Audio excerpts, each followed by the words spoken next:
Olá, meu nome é José Cobori e seja bem-vindo e seja bem-vinda à terceira aula da nossa série A Verdadeira Independência.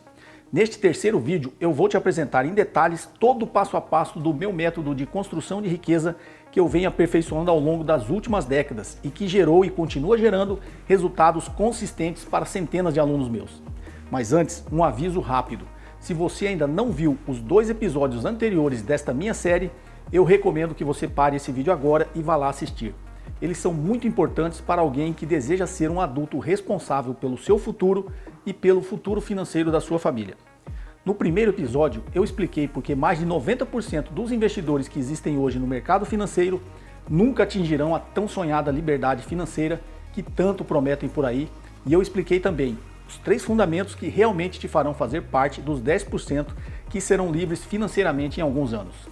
No segundo episódio, eu apresentei a principal ferramenta utilizada pelos governos do mundo todo para influenciar o crescimento econômico do país e como ela impacta as suas decisões de investimentos, a taxa de juros. E hoje, neste terceiro episódio, eu vou te mostrar o terceiro passo dessa sua jornada. Porque uma vez que você entendeu como analisar a economia, o primeiro passo, entendeu como funciona a taxa de juros, o segundo passo, agora é hora de entender como investir, o terceiro passo. E é hora de saber também o que comprar, quando comprar, por que comprar. E o mais importante de tudo, quais são os riscos envolvidos em cada etapa. Tudo isso de uma forma simples que qualquer pessoa que deseja entender, não importando se já investe ou não, vai conseguir aprender. Esse é o método mais prático e didático que eu e meus alunos conhecemos para a verdadeira construção da independência financeira como um adulto responsável, sem grandes promessas e sem fórmulas milagrosas.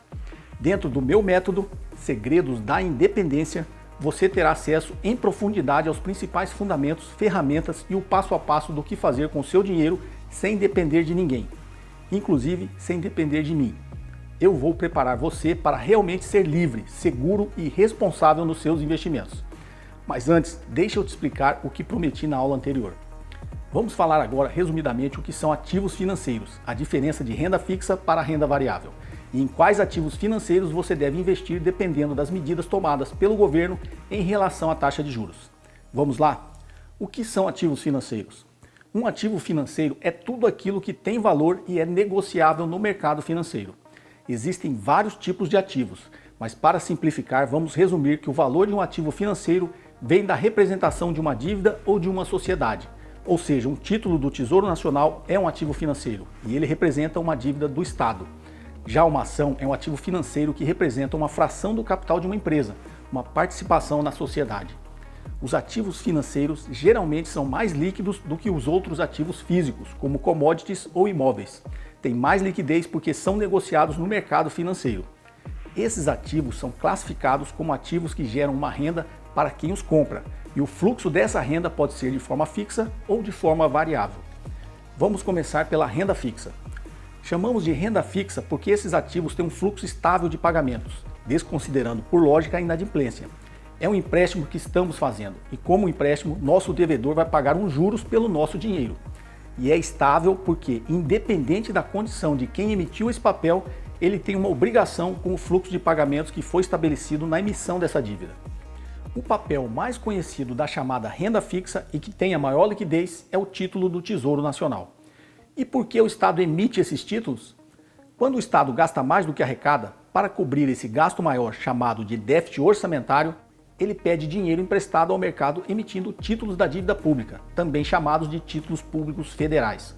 As LTNs, letras do Tesouro Nacional, LFTs, letras financeiras do Tesouro, e NTNs, notas do Tesouro Nacional, ou Tesouro Prefixado, Tesouro Selic e Tesouro IPCA, variações de nomes para os mesmos papéis.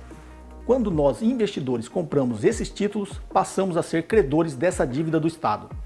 Para que o Estado consiga vender esses papéis, ele precisa, por óbvio, oferecer uma remuneração por eles, que são os rendimentos através da taxa de juros que nos promete pagar.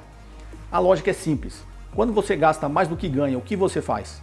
Você pede um empréstimo no banco e paga uns juros por esse dinheiro. Neste caso, quando você compra um título da dívida pública, o que você está fazendo é o contrário. Você empresta o seu dinheiro para o governo e ele passa a te pagar uns juros por esse empréstimo. Esse conceito devemos ter sempre em mente. Sempre que o Estado gasta mais do que arrecada, ele precisa buscar essa diferença chamada de déficit orçamentário no mercado. Como os recursos em qualquer economia são escassos, quanto mais o governo gasta, mais ele drena esses recursos limitados. Logo, ele é o maior concorrente pelo dinheiro disponível na nossa economia. Assim, sobram menos recursos para os investimentos produtivos, que são os que proporcionam o crescimento econômico sustentável. E talvez você possa se perguntar, mas como é que esse volume todo de títulos do Tesouro é colocado no mercado? Eu conheço pouca gente que compra títulos do Tesouro. Na realidade, todos nós, quando investimos em fundos, estamos comprando esses títulos da dívida do governo. Os chamados fundos DI, por regra, têm que investir 95% do seu patrimônio em ativos de baixíssimo risco. E por serem os títulos do Tesouro ativos considerados livres de risco e os de maior liquidez no mercado, os gestores dos fundos preferem esses papéis na carteira do fundo. Os chamados fundos de renda fixa têm a regra de 80% e os demais fundos também têm uma parcela considerável do seu patrimônio nesses títulos. Então, a maior parte dos investimentos da sociedade vão para financiar o déficit fiscal do governo. Vamos falar de outros títulos, os títulos privados. As debêntures são papéis que as empresas emitem para captar dinheiro. Logo, é a mesma lógica quando compramos, mas neste caso estamos emprestando dinheiro para as empresas que emitiram essas debêntures. E elas vão nos remunerar com uma taxa de juros um pouco maior que as pagas pelo governo, pois tem um risco maior. Ou seja, na renda fixa, nós nos tornamos credores de alguém porque estamos comprando uma dívida e por ela receberemos nossa remuneração através dos juros negociados. Se for títulos do Tesouro, estamos emprestando dinheiro para o Estado. No caso das debêntures ou CDBs, estamos emprestando nosso dinheiro para as empresas e os bancos. Agora vamos falar da renda variável. Chamamos de renda variável porque esses ativos não têm um fluxo de pagamento estável, como os títulos de renda fixa. Na renda fixa estamos fazendo um empréstimo, já na renda variável estamos nos tornando sócios de uma empresa e a nossa remuneração vai depender da performance dela, do seu crescimento e dos lucros que ela vai gerar. Como esse fluxo é instável, ou seja, os lucros podem ser menores ou maiores, inclusive com a possibilidade de nem existir, podendo até ser um prejuízo, o risco da renda variável é maior, porém a expectativa de retorno também é maior. O papel mais conhecido da renda variável e que tem a maior liquidez é a ação. Uma ação é a menor fração do capital de uma empresa e as ações de empresas de capital aberto e listadas são negociadas na Bolsa de Valores. Se você compra uma ação em um IPO, sigla de Initial Public Offering, que é oferta pública inicial de ações, você está comprando a ação da empresa e nesse caso o dinheiro vai para ela. Chamamos isso de mercado primário. No momento seguinte ao IPO, as ações passam a ser negociadas no que chamamos de mercado secundário, e nesse caso os investidores estão trocando, comprando e vendendo as ações entre eles. Ambos os mercados, primário e secundário, acontecem na Bolsa de Valores. Basicamente, isso é tudo que você precisa entender sobre renda fixa e renda variável até aqui. Até o final dessa aula eu vou me aprofundar mais sobre esses ativos financeiros. Então vamos lá. Se de um lado você pode se tornar credor do governo, do outro você pode se tornar sócio de uma ou mais empresas. Agora, para que lado direcionar os seus investimentos? Isso depende, como eu disse ao longo desta série, dos dois passos que falamos nas aulas anteriores. No passo 1 você identifica em que ciclo econômico nós estamos, qual ambiente estamos atravessando, de expansão ou de recessão. E no passo 2 você identifica o ciclo da taxa de juros. Aqui no terceiro passo é que você toma a sua decisão de como vai investir. E isso funciona basicamente escolhendo se você quer ser credor de alguém ou se você quer ser sócio. Simples assim. Se você quer ser credor, defina se quer ser credor da dívida pública, emprestar dinheiro para o Estado, ou se você quer ser credor da dívida privada, ou seja, emprestar dinheiro para as empresas. E se você decidir ser credor da dívida pública, você vai investir ou numa LTN, ou numa LFT, ou nas NTNs, genericamente falando. Agora, se você decidir ser credor da dívida privada, vai investir ou em debêntures das empresas, CDBs dos bancos ou LCI do mercado imobiliário. Existem vários outros ativos, eu estou citando aqui os mais comuns, ok? E por que você precisa escolher entre ser credor ou ser sócio? É tudo uma questão do risco. Quando estou passando para essa fase aqui de ser credor ou sócio, o que eu preciso saber? Em teoria, o risco de ser credor é bem menor do que o risco de ser sócio. Então, essa decisão tem uma forte influência do seu perfil de investidor. E você precisa identificar o seu nível de aversão ou propensão ao risco. Então, se você é uma pessoa mais avessa ao risco, terá uma tendência maior para ser credor, porque ser credor é muito menos arriscado do que ser sócio das empresas. Mas, se você é mais propenso ao risco, terá uma tendência de caminhar mais para ser sócio das empresas. Mas isso não é 8 ou 80. As opções não são mutuamente excludentes, ou seja, ou eu sou credor ou eu sou sócio. Você pode ser os dois nas proporções que mais se adequarem ao seu perfil, ou alterar as proporções entre renda fixa e renda variável a depender do cenário econômico. Para isso, você precisa entender como oscila o preço desses ativos. Os de renda fixa, toda vez que as taxas de juros oscilam, o preço deles também oscilam, pois a taxa de juros está no denominador de sua fórmula. Logo, quando as taxas sobem, o seu preço cai, e quando as taxas caem, o seu preço sobe. Agora fica ainda mais claro para você por que saber os fundamentos da economia e como isso lhe fará entender a oscilação da taxa de juros é imprescindível para você saber investir em renda fixa. Já as ações das empresas são impactadas por muitas variáveis, mas todas elas também dependem do cenário econômico e dos juros, pois eles têm uma forte influência na sua fórmula de precificação. Se o cenário econômico é ruim, as empresas vendem menos, têm lucros menores ou prejuízos, e logo elas deverão, na visão do mercado, valer menos. E isso é rapidamente refletido no preço de suas ações na Bolsa de Valores, pois o fluxo de caixa das empresas está no numerador da fórmula de precificação. Já as taxas de juros encarecem diretamente o que chamamos de custo de capital das empresas, e o custo de capital está no denominador da fórmula. Entende agora por que essas formas esotéricas que existem no mercado financeiro para adivinhar o preço das ações fazem tantos investidores perder dinheiro? Uma ação não é apenas um pedaço de papel. Existem fundamentos por trás do movimento no preço das ações. Infelizmente, são as fórmulas esotéricas e mágicas que seduzem a maioria dos iniciantes nesse mercado. Cobram caro para ensinar conhecimentos sem validade nenhuma. É avaliando os fundamentos econômicos e empresariais que se encontra o valor de uma ação, não observando figuras na tela do computador. Agora, lembra que falei na segunda aula que eu fiz um investimento em renda fixa e segurei esse investimento pelo ano todo de 2015? Vamos voltar e ver quais foram as decisões seguintes. Bem, então, retomando esse gráfico, a gente já viu do IPCA, né? O IPCA vinha aqui sobre controle dentro das bandas aqui das metas de inflação, né? Que é entre 2,5% e 6,5%, sendo que o centro da meta era 4,5%. Então, o centro da meta era mais ou menos aqui, né? 4,5%. Então, ela vinha sempre navegando um pouquinho acima do centro da meta, mas ultrapassou a banda superior aqui, né? No momento aqui, no final aqui de 2011, 2012, depois ficou aqui dentro da meta, mas em dezembro de 2014, né, ela ultrapassou aqui a banda superior e disparou, né? Qual a ação do Banco Central, então?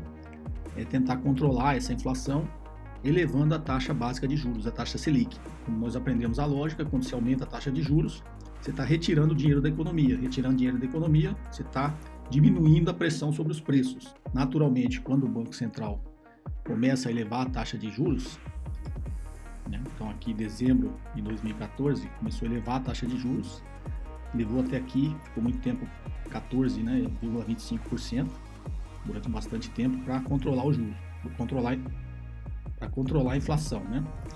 Então ficou aqui, vamos voltar de novo no gráfico do IPCA, levou até aqui, ó. Coincide, né, a alta da inflação com a alta da taxa de juros. Ficou muito tempo aqui, quando a inflação começou a cair, o Banco Central começou a baixar a taxa de juros, que agora o movimento é inverso, né? E isso a gente vê bem claramente aqui no gráfico da taxa de desemprego. Então a taxa de desemprego, ela vinha aqui em 2014 aqui, né, muito baixa, tá? Tudo próximo aqui em economia, próximo de 6% de taxa de desemprego é considerado como sendo de pleno emprego, né? Considera-se que não existe falta de emprego no país, porque essa taxa também, ela em 6%, ela está fazendo uma leitura aí um pouco variável, né? A gente tem pessoas sendo empregadas e pessoas sendo desempregadas, e tem as pessoas também que eles chamam o desalento, né? Aquela pessoa que não procura emprego, ou porque ela tem uma outra atividade informal, ou porque ela desistiu, né? Mas, grosso modo, 6% é considerado pleno emprego. Então a gente estava aqui com uma boa taxa de emprego no país, né, uma baixa taxa de desemprego, mas o Banco Central começou a elevar a taxa de juros, que começou a acontecer aqui com a taxa de desemprego, o desemprego começou a aumentar. Então coincide aqui também, né, sempre tem um delay aqui, né, em 2016, o desemprego estava alto, foi quando o Banco Central começou a derrubar a taxa de juros, né, 2016, tá? E aí o emprego começa a voltar, a taxa de desemprego cai. Fazendo paralelo aqui com a Bolsa, a bolsa vinha aqui, 2010, 2011, a bolsa vinha testando cada vez novas baixas, né? Por quê? Porque taxa de juros alta, pressupõe inflação alta, pressupõe retirada de dinheiro da economia.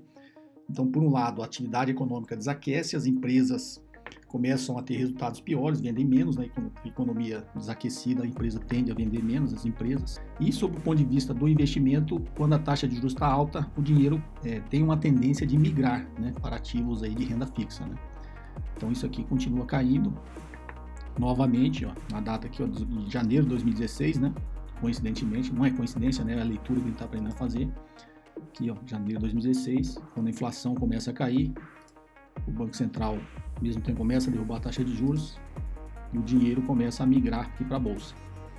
Pelos mesmos dois motivos, né? Taxa de juros baixa, as empresas investem mais, a economia começa a ficar mais produtiva, começa a ficar mais aquecida com a taxa de juros um pouco mais baixa, mais atividade econômica, tudo isso que a gente viu durante as aulas, e aí as empresas começam a projetar melhores resultados. Então isso faz com que o valor de suas ações na bolsa tendem a se valorizar. E por um outro lado, porque o dinheiro que estava todo investido em renda fixa aqui, ele começa a migrar uma parte aqui para renda variável, para ações, né? Os investidores aqui já com uma taxa de juros um pouco menor aqui para remunerar o seu dinheiro, o seu investimento, eles tendem a migrar para cá, correr um pouquinho mais de risco, mas é óbvio, com a leitura certa, o seu risco aqui é minimizado, né? Se você fizer a leitura certa, para que você obtenha retornos melhores aqui agora com a renda variável, tá ok? Então essas leituras que a gente faz no mercado. E voltando ali ao meu exemplo novamente, aqui novamente, tá pessoal, eu tampei aqui a maioria dos meus investimentos, porque eu estou querendo usar só esse aqui de exemplo, né? Então eu tinha aqui os 1.400, né? Foi para 1.500 aqui no final de 2015, então vocês veem que já em janeiro de 2016 eu tirei essa posição, né? Então na declaração de imposto de renda aqui no ano de 2016 eu já apareço zerado aqui em renda fixa, isso, janeiro de 2016 novamente, ó, exatamente, né?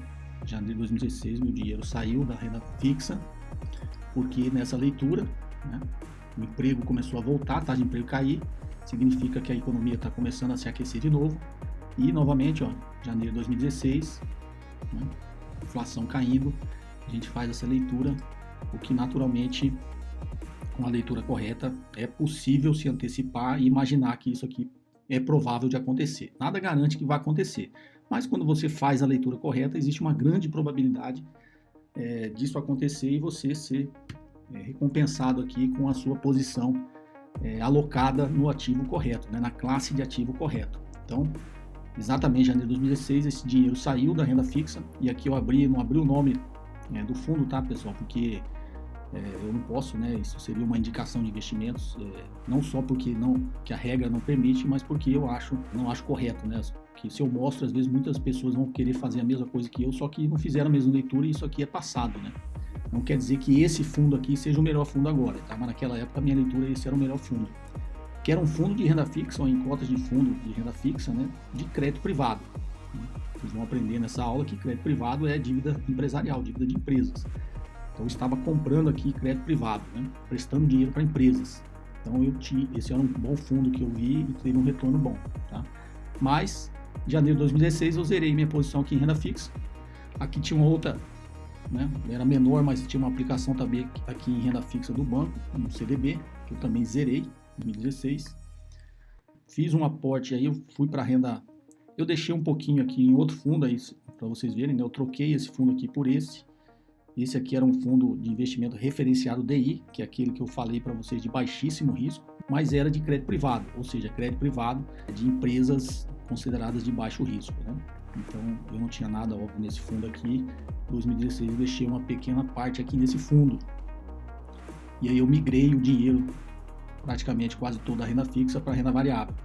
Aqui eu fiz um aporte de capital, tá, numa empresa, é uma empresa de capital fechado, né? Por isso que não está escrito como ações, tá? E por isso, mas eu também não revelei o nome aqui, apesar de ninguém ter acesso, né? Mas também não seria correto. E fiz outros investimentos em renda variável aqui, tá? Aqui eu tampei tudo, porque se eu falar em que ação ou em que fundo eventualmente eu tenho investido, pode também parecer uma recomendação, não é o que eu quero, tá? Mas só para mostrar o racional, né? 2014 a taxa de juros, a tendência era subir, o dinheiro veio para a renda fixa, né? O dinheiro veio para a renda fixa. 2016 em diante, a tendência era a taxa de juros cair e com isso, as ações tinham a probabilidade de subir.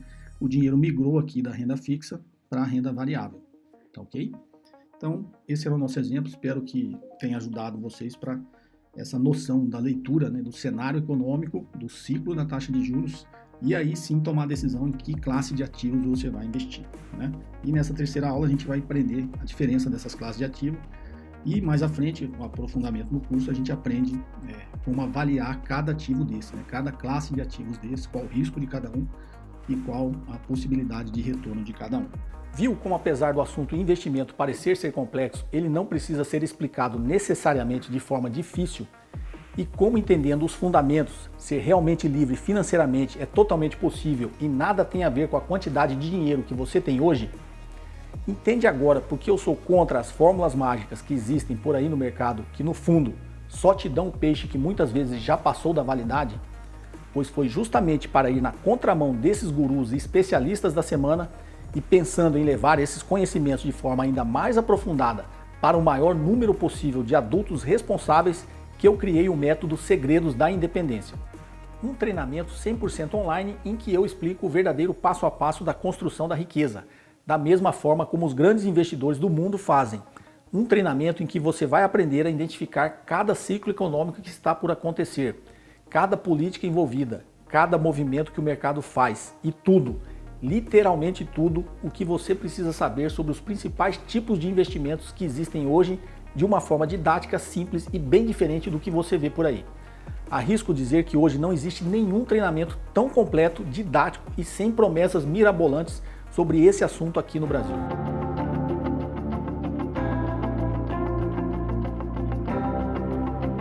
E por que eu afirmo isso?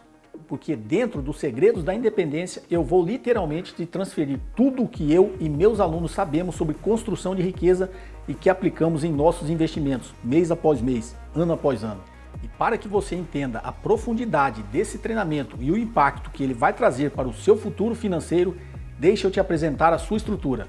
Os Segredos da Independência está dividido em 3 grandes módulos. No primeiro módulo, nós vamos falar sobre economia.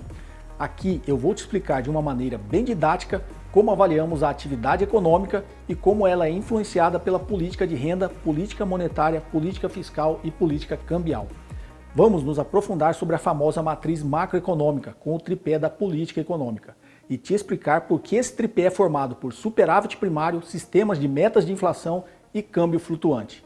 E ainda neste módulo falaremos sobre intermediação financeira. Você vai entender como os mercados se organizam para as atividades de financiamento da economia, transformação de prazos, transformação de magnitudes de capital, transformação de risco e transformação de ativos fixos em ativos líquidos. E por fim te explicarei em detalhes como funcionam as crises econômicas e os seus impactos nos mercados.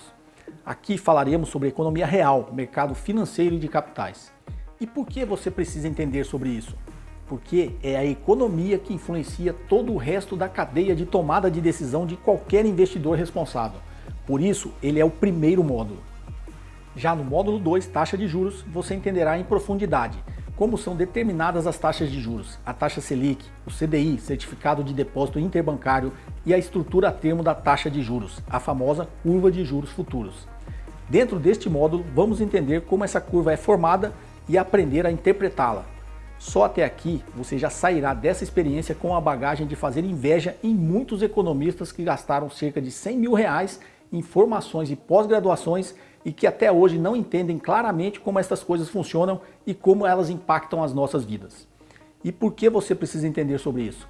Porque a taxa de juros é o principal fator de influência no preço dos ativos. E você precisa saber disso antes de decidir para onde vai direcionar os seus investimentos. E para fecharmos com chave de ouro, no módulo 3 Investimentos, você terá acesso às minhas melhores aulas sobre os instrumentos de renda fixa, que são as notas do Tesouro Nacional, NTNs, letras financeiras do Tesouro, LFTs, letras do Tesouro Nacional, LTNs, a característica e precificação desses títulos públicos. E ainda falaremos sobre os títulos privados de renda fixa, tais como CRIs, CRAs, LCA e LCIs. Dentro da renda variável, você aprenderá tudo sobre ações. Eu te ensinarei sobre como funciona o financiamento das empresas, aporte de capital de acionistas, estrutura de capital de uma empresa, abertura de capital, oferta pública de ações, subscrição pública de ações, condições para abertura de capital, tipos de ações, componentes do risco, índice de bolsa de valores e finalmente como é precificada uma ação. Te explicarei em detalhes sobre as decisões de investimento no mercado de capitais com as escolas de análise, análise técnica e análise fundamentalista.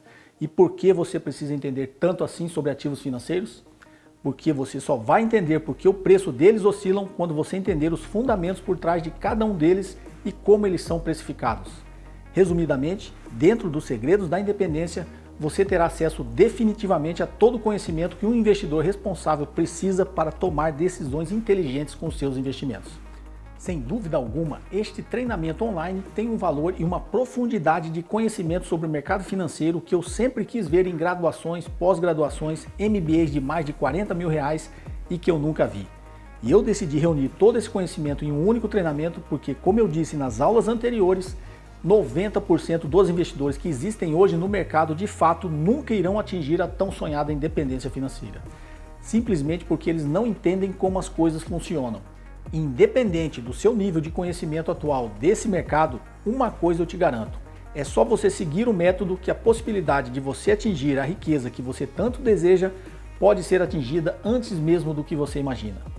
Esse treinamento foi planejado tanto para quem não sabe nada sobre investimentos, quanto para quem já tem um conhecimento avançado. E se você chegou até aqui nessa nossa terceira aula, eu imagino que esse é o tipo de conhecimento e seriedade que você vem procurando possivelmente há anos, certo? Então é por isso que é com muita tranquilidade que eu te convido a se tornar aluno desse meu método, desse meu treinamento online, Segredos da Independência. Nos próximos dias eu vou abrir as vagas para uma turma especial e eu quero te ver lá, entendendo e desmistificando as coisas que dizem por aí serem muito complexas. Só que, antes da gente falar sobre isso, precisamos falar de alguns obstáculos que podem te impedir de conquistar os resultados que você deseja. São obstáculos importantes, então peço que você preste muita atenção agora. O primeiro obstáculo que pode passar pela sua cabeça é: Kobori, será que eu realmente consigo aprender todos esses conceitos e siglas e aplicar isso em meus investimentos começando do zero? A minha resposta é sim. Digo isso porque centenas de alunos meus começaram do zero e hoje tomam as melhores decisões em seus investimentos e dia após dia conseguem ver o seu patrimônio crescer sem tomar riscos desnecessários. Eu posso garantir aqui que se você fizer a sua parte, se dedicar às aulas, sim, você consegue. Einstein dizia que se você não consegue explicar algo para uma criança de 6 anos é porque você também não entendeu. E o fato é que nunca, nenhum aluno meu me falou que não conseguiu entender uma explicação minha. E uma grande parcela deles começou do zero. Não tinha nenhuma formação na área. E por que esse método funciona? Porque ele é baseado em mais de 35 anos de experiências profissionais, estudos e aplicações práticas. Não se trata de achismos ou dicas da semana que você vê muito por aí na internet. O segundo obstáculo que as pessoas têm em relação ao mercado de investimentos é: Professor Kobori, mas eu não tenho muito dinheiro para investir e nem para investir em treinamentos. Será que eu vou conseguir participar desse seu treinamento? Bom, aqui eu preciso te dizer que os Segredos da Independência é o treinamento mais completo, didático e acessível financeiramente que eu conheço, tanto para pessoas que estão no início de suas jornadas de construção de riqueza, quanto para pessoas que já investem e querem potencializar os seus ganhos ainda mais. E além de tudo isso, ele é, na minha opinião, o caminho mais inteligente para quem quer investir como um adulto responsável o patrimônio da sua família e fazer as coisas do jeito certo, economizando tempo, dinheiro e riscos desnecessários. E agora que estamos alinhados até aqui, me permita te explicar outra coisa muito importante. Nos próximos dias, o meu time e eu abriremos as inscrições para a turma exclusiva dos Segredos da Independência. E se você já entendeu o tipo de resultado que eu estou me propondo a te entregar e o impacto que isso pode trazer para o seu futuro e o futuro financeiro da sua família, peço que você fique atento à sua caixa de e-mail, porque terça-feira às 9 horas eu vou enviar o quarto e último episódio dessa nossa série. Nele, eu vou detalhar tudo o que você vai receber ao se inscrever nos Segredos da Independência. Agora, caso você já esteja certo em participar dessa turma e não quer correr o risco de ficar de fora, eu criei uma lista de pré-inscrição que você pode acessar clicando no link aqui abaixo. Ao se cadastrar nesta lista, você vai receber todas as informações sobre o curso e o link para garantir a sua vaga 1 hora antes de todo mundo. É isso, um forte abraço.